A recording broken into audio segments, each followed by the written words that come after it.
no kada koi wai be ya makelo walen daga janum kon mar waju wet ka kwen yepul yan ki bul yakin ge bile jo bara yan biu no wo koi ko ga kin ge bil ge ge pan ja buen no rano kon tong no kon mole tong bu da make jo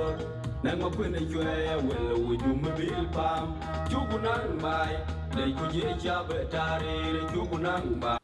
which are we call die cool good in get a chom with jis Panchol Deng Ajang I do Australia quite an to do it took I did do kind album you did kuye na pan Australia is a door can I got Panchol Melbourne I can by Chiruan no quite Melbourne I jar pure me the cool quite dear it I been what you got Australia a pion I didn't be quite Australia big pure me and I like Indian pink capio me at Kichi Pancho Loy who get you loy Pancho later Ting can one chen get a Melbourne. Yana do pay you, Yana do pay you,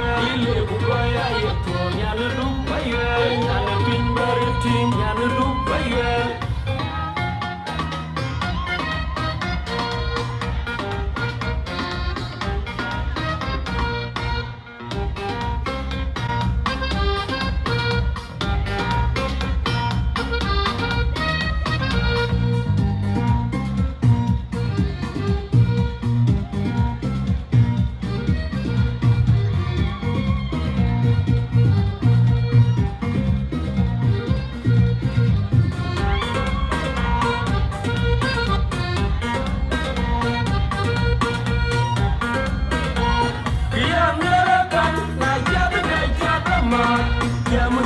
Mama,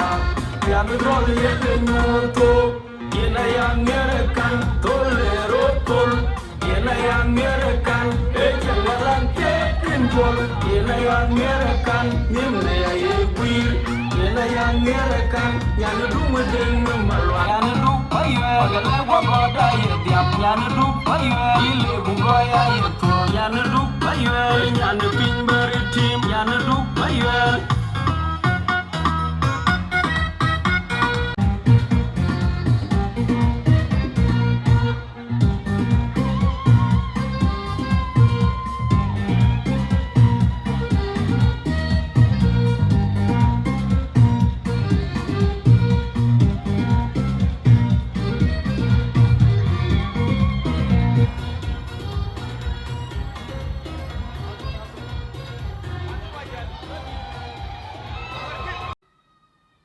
Aye pirun kungor ke Panchol Deng Ajang kwene tan ben ngot gato which are lay die we green can chom jum jich na korwa video kan banyo boy kilo to YouTube Facebook klo subscribe or Facebook like or baniar atong jing which are lay die we and thank you Yana do pay you, agala wagoda yediap, yana do pay you, ile bugoya yeto, yana do pay you, yana pinba